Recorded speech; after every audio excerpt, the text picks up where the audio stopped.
पुराने जमाने की बात है, जब बगदाद की बस्तियां खामोशी में डूबी रहती थी। कच्चे मकानों के सहन में मिट्टी के चिराग जलते, बाजारों में ऊंटों की घंटियां बजती और दुकानदार बुलंद आवाज में अपनी इशिया की पुकार लगाते थे। ऐसे ही दिनों में एक बस्ती के किनारे तीन दोस्तों की कहानी शुरू हुई। वो तीनों बज़ाहिर करीबी साथी थे, लेकिन उनके दिलों में हिरस और दुनियावी लालच छुपा हुआ था। एक दिन इनमें से एक ने कहा, अगर हम मिलकर कोई बड़ी चाल चलें तो दौलत हमारे कदमों में होगी। लोग हमें रश्क से देखेंगे और हम इस बस्ती के सबसे बड़े ताजिर कहलाएंगे। दूसरे ने मुस्कुराते हुए जवाब दिया, लेकिन ऐसी दौलत का क्या फायदा जो मेहनत के बगैर हो। तीसरे ने, जो सबसे ज्यादा चालाक समझा जाता था, दोनों की तरफ देखकर सरगोशी की, हराम दौलत का जायका ही कुछ और होता है। याद रखो, लोग हमेशा कामयाबी को देखते हैं, रास्ते को नहीं। यूं इनकी साजिश का आगाज हुआ। बस्ती की गलियों में दिन ढलते ही ये तीनों चुपके चुपके मंसूबे बनाते, कभी चिराग की लू के करीब तो कभी खजूर के बाग के साए में। लेकिन फिजा में एक अजीब सा बोझ महसूस होता था, जैसे हवा भी जानती हो कि कुछ गलत होने वाला है। एक दिन इन्होंने एक बेखबर मुसाफिर को निशाना बनाया और उसका कीमती थैला छीन लिया। रात के अंधेरे में जब चांदनी रेत पर चांदी की तरह फैल रही थी, वो खुशी से बस्ती के एक पुराने हुजरे में जमा हुए। थैली खोली गई और सोने के सिक्के झुलमिलाए। लम्हे भर को इनके चेहरे रोशनी में जगमगाए, मगर फिर खामोशी में एक अजीब सा खला महसूस हुआ। सब जानते थे कि दौलत बांटने की घड़ी सबसे ज्यादा खतरनाक होती है। चालाक दोस्त ने दोनों की तरफ देखकर कहा, यह सोना बहुत है, मगर अगर हम इसे 3 हिस्सों में बांटें तो कम हो जाएगा। दूसरा फौरन बोला, कम क्यों होगा, इंसाफ यही है कि तीनों बराबर बांट लें। लेकिन तीसरा, जो सबसे ज्यादा खामोश रहा था, धीमी आवाज में कहने लगा, इंसाफ? जिस दौलत की बुनियाद धोखा हो, उसमें इंसाफ कहां से आएगा। इन लम्हों में इनकी आंखों से नकाब उतरने लगा। लालच की आग दोस्ती की दीवारें तोड़ रही थी। सोने के सिक्के अब इन्हें नेमत नहीं, बल्कि बोझ महसूस हो रहे थे। बाहर सहन में हवा के झोंके मिट्टी के चिराग को हल्का सा बुझा रहे थे, जैसे वक्त खुद गवाह बनकर यह कह रहा हो कि यह खेल ज्यादा देर तक नहीं चलेगा। और फिर वही हुआ जिसका डर था। चालाक दोस्त ने चुपके से अपने साथियों को जहर देने का मंसूबा बनाया। जब खाने की प्लेटें बिछी तो इसकी नजरें हर लुकमे के साथ बदलती रही। एक लम्हे को इसके होंठों पर मुस्कुराहट आई, मगर दूसरे ही लम्हे कमरे के दरवाजे पर किसी ने आहिस्ता से दस्तक दी। इन तीनों ने चौंक कर एक दूसरे की तरफ देखा। दस्तक बढ़ती गई और फिर एक भारी आवाज आई। क्या अंदर इंसाफ बांटा जा रहा है या फिर धोखे की तिजारत हो रही है? यह आवाज इतनी पुरअसर थी कि तीनों के चेहरों का रंग बदल गया। उनकी नजरें एक दूसरे से मिल न सकी, जैसे सब कुछ खुलने वाला हो। दस्तक की आवाज जैसे ही गूंजी, कमरे में बैठे तीनों दोस्तों के दिलों की धड़कनें तेज हो गई।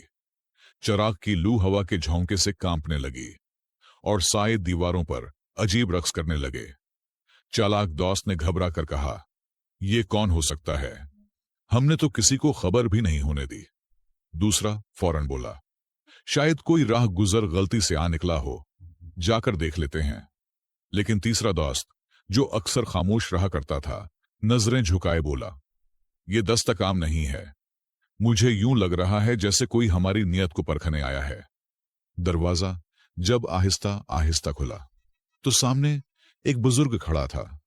उसकी दाढ़ी बर्फ की तरह सफेद, चेहरे पर नूर और आंखों में ऐसी गहराई कि देखने वाला अपने दिल का भेद खुद भूल जाए।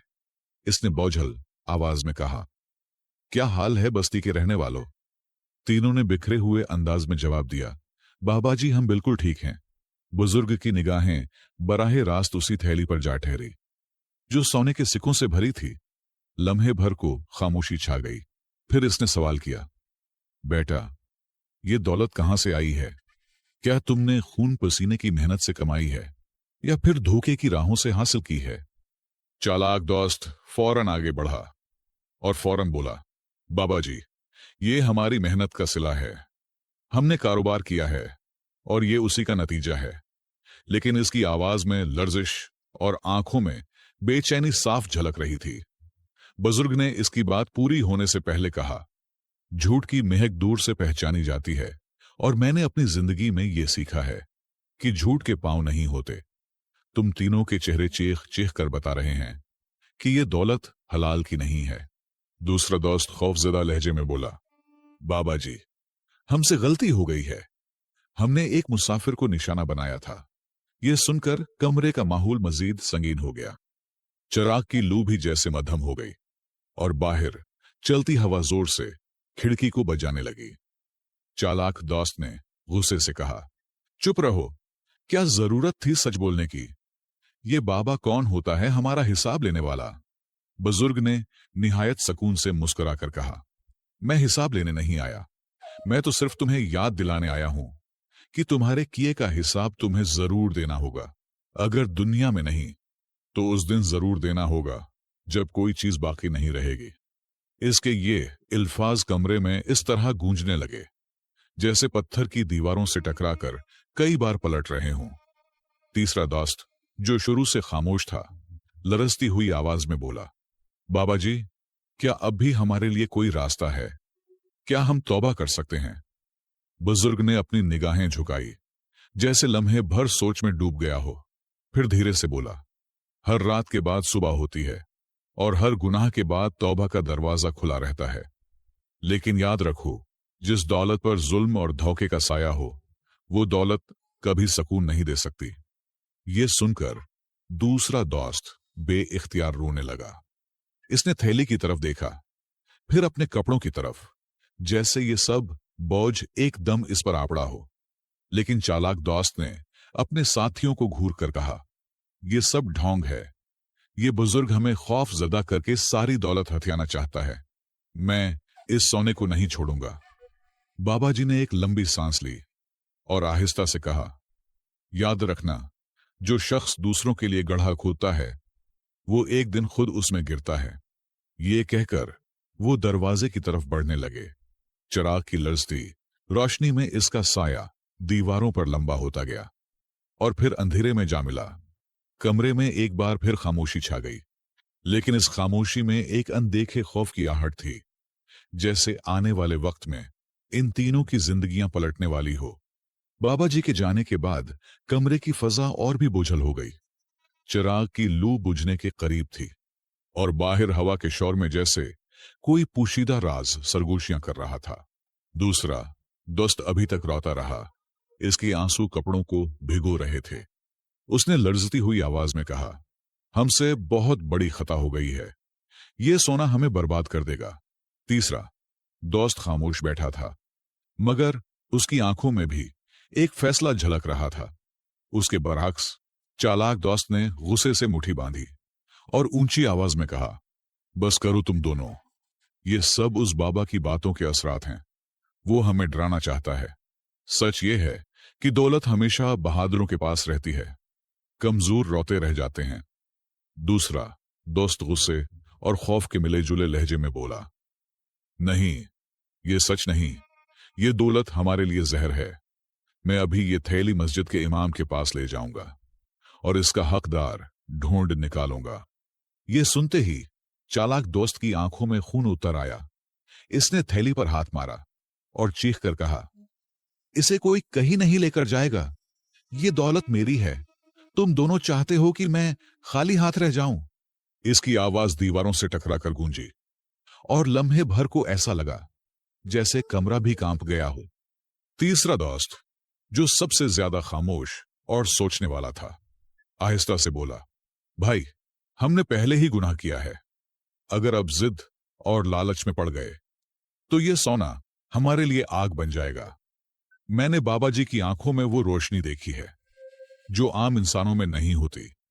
मुझे लगता है कि वो अल्लाह के नेक बंदे थे जिन्हें हमारी आजमाइश के लिए भेजा गया था। चालाक दोस्त ने तंजिया कहका लगाया और फौरन कहा, अल्लाह के बंदे? अगर वो अल्लाह का बंदा होता तो फिर यहां आकर हमें डराता क्यों? सच ये है कि वो एक फकीर था जो हमारे सोने पर नजर लगाए बैठा था। तुम दोनों बेवकूफ हो। मैं तुम दोनों की कमजोरी का फायदा उठाकर ये सब अपने पास रखूंगा। मैं तुम दोनों को दिखा दूंगा कि दौलत ही सब कुछ है। देखना, कल जब लोग मेरा नाम लेंगे तो मेरी इज्जत और ताकत के किस्से सुनाएंगे। ये कहकर इसने थैली उठाई और फौरन वहां से चला गया। इसके कदमों की चाप मिटियाली गली में दूर होती गई। बाकी दोनों दोस्त एक दूसरे को देखते रह गए। अंधेरे में बैठे इनके दिलों पर खौफ के साए गहरे होते जा रहे थे। ऐसा लग रहा था कि जैसे रात का हर लम्हा इनके जमीर पर दस्तक दे रहा हो और सच्चाई अपनी जगह लेने के लिए करीब आ रही हो। चालाक दोस्त रात के अंधेरे में थैली को सीने से लगाए तेज कदमों से चलता जा रहा था। रेतली गलियों में इसके कदमों की चाप गूंज रही थी और चांदनी की मध्यम रोशनी रेत के जरों पर झलक रही थी। वो बार बार थैली को देखता और मुस्कुराता, जैसे दुनिया की सबसे बड़ी कामयाबी इसके हाथ लग गई हो। उसके दिल में गरूर भरा था। वो बार बार यही कहता, अब ये दौलत मेरी है। मैं इस बस्ती का सबसे बड़ा ताजिर बनूंगा। लोग मेरे दर पर झुकेंगे और मैं उन सब पर राज करूंगा। लेकिन जैसे जैसे वो बस्ती से दूर जा रहा था, हवा में एक पुरस्रार सर्दी बढ़ती जा रही थी। रेत के जरों में सरगोशियां सुनाई देने लगी, जैसे कोई नामालूम जबान में कुछ कह रहा हो। अचानक दूर से एक साए की झलक नजर आई। वो साया आहिस्ता आहिस्ता इसके करीब आने लगा। चालाक दोस्त ने कदम तेज कर दिए, लेकिन साया जैसे इसके साथ साथ चल रहा था। इसका दिल जोर से धड़कने लगा, मगर वो खुद को तसल्ली देने लगा और कहने लगा, ये मेरा वहम है। ये सब कुछ दौलत के नशे का असर है। मगर जब उसने गौर से देखा तो सामने वही बाबा खड़ा था जिसे वो कमरे में देख चुका था। बुजुर्ग की आंखों में रोशनी पहले से ज्यादा तेज थी। उसने ऊंची आवाज में कहा, मैंने कहा था ना कि जो दूसरों के लिए गड्ढा खोदता है, एक दिन वो खुद उसमें गिरता है। चालाक दोस्त खौफ और गुस्से के मिले जुले लहजे में चीखा, मेरे रास्ते से हट जाओ, ये दौलत मेरी है। बाबा जी ने सुकून से जवाब दिया, ये दौलत कभी तुम्हारी नहीं हो सकती, क्योंकि जिस दौलत में जुल्म का साया हो वो अपने मालिक को खा जाती है। ये कहते ही बाबा जी का साया हवा में गायब हो गया और अचानक जमीन हिलने लगी। चालाक दोस्त के कदमों तले की रेत धंसने लगी। इसने थैली को मजीद मजबूती से पकड़ा, लेकिन जमीन इसके गरूर का बोझ बर्दाश्त ना कर सकी। वो जमीन में धंस गया और रैयत ने इसका वजूद निगल लिया। लम्हों बाद वहां सिर्फ खामोशी और हल्की हवा बाकी रह गई। उधर कमरे में बैठे बाकी दोनों दोस्त बाबा जी की बातों को याद कर रहे थे। दूसरा दोस्त कांपते हुए बोला, मैंने कहा था ये दौलत जहर है। तीसरे दोस्त ने आहिस्ता से कहा, आओ उस थैली का हकदार तलाश करें ताकि हम अपने जमीर का बोझ हल्का कर सके। दोनों रात के अंधेरे में चल पड़े और रास्ते में इन्हें वही थैली दिखाई दी जो सही सलामत थी। जब सुबह हुई और फिजा में अजान की आवाज गूंजी तो इनके दिलों पर सुकून छा गया। इन्होंने वो दौलत इमाम के हवाले की और ऐलान किया कि ये मुसाफिर की अमानत है। बस्ती के लोग हैरान रह गए और सबकी जबान पर एक ही बात थी कि धोखे का इंजाम रुसवाई है और सच्चाई हमेशा सुरखरू होती है। यूं उस रात की कहानी बस्ती की गलियों में सदियों तक सुनाई जाती रही। बच्चे, बूढ़े और जवान सब यही सुनते कि हिर्स और धोखे की दौलत रेत की तरह हाथ से फिसल जाती है। दोस्तों, इस कहानी से हमें एक बहुत बड़ा सबक मिलता है कि लालच इंसान को अंधा कर देता है। झूठ और धोखे से हासिल होने वाली दौलत कभी सुकून नहीं देती, बल्कि इंसान के अपने ही गले का फंदा बन जाती है। इज्जत और बरकत हमेशा हलाल रिज्क और सच्चाई में है, क्योंकि इज्जत सिर्फ अल्लाह देता है। इसलिए हमें हमेशा याद रखना चाहिए